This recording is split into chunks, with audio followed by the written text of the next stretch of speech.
Младежи в България. Така ли? Ами за своите права, за хубави общежития, хубави домове. Как? За какво? По-високи стипендии и по-добра реализация. Ако има студентски бунтове, бихте ли ги подкрепили с нещо? Естествено. Да, да я знам. Добре. Ще участвам сигурно. Чао, чао. И напълно съм съгласен с студентските протести. И така, с едно изречение. Трябва да има такива неща.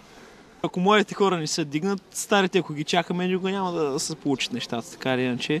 Разбира се, че никога не трябва да се примиряват и да протестират. Защо ще се примиряват с положението? Винаги трябва да се борят за това, което искат. Най-вероятно, за да се постигне нещо, хората трябва да протестират. Кой плаща за тия протести?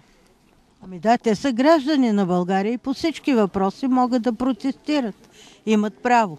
Какво мислите за протестите на българските студенти? Какво да мислим? Според мен, какво да ти кажа аз? Сега, това е, знаете, по-други нещата и по-официални хората знаят си нещата. Сега аз... Би ли участвал? Да, бих. За какво да не се участвам? Да, бих естествено и щех да се участвам. За какво? Гражданско общество трябва да има при всички случаи, защото прекалено много слаби правителства имаше до сега, включително и последното. А могат ли да променят като цяло обществото студентите? Могат. То на тях е надеждата по принцип. Само на тях трябва да се надяваме, защото старото поколение нивото на съзнанието е много ниско. Аз мисля, че трябва. Ако студентите ни протестират, нищо не може да стане. И гражданите, да, но те трябва, както беше 1997 година. Да, ако не беха студентите, нищо нямаше да стане. Зависи от студентите, да ви кажа. Зависи от специалността. Какво да кажем сега? За студентите ли? Трябва да излизат да се оправя този народ. Този народ не може да е така. Без да се протестира няма изобщо как да се постигне едно по-добро ниво и изобщо да се стигне до някаква промяна. Затова не трябва да се мълчи, когато действително има за какво да се бори човек. А вие бихте ли участвали в тези протести? Да, с удоволствие. Бихте ли се включили в тях или...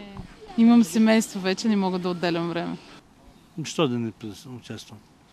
Ще участвам. С удоволствие бих участвал, ако заслужават. Където има нередности, трябва да изградим гражданско общество и да вървим напред. Българина се отказва много бързо. Един ден на площада ще са 500, на другия ще са 50, защото им било студено и така. Били ли сте скоро на някакъв протест или нещо такова? Защо? Защото не е имало.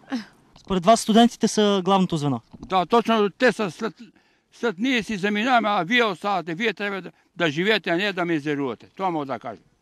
А за обществените протести, можете ли да вземете мнение? Ако има такива, бихте ли присъствали? Да, готов съм. Аз съм пръв от тие. Пръв съм. И така, в крайна сметка, доста интересна анкета. Видяхте много ентусиазирани граждани, и млади хора, и стари. Изразиха своето мнение по повод гражданските протести.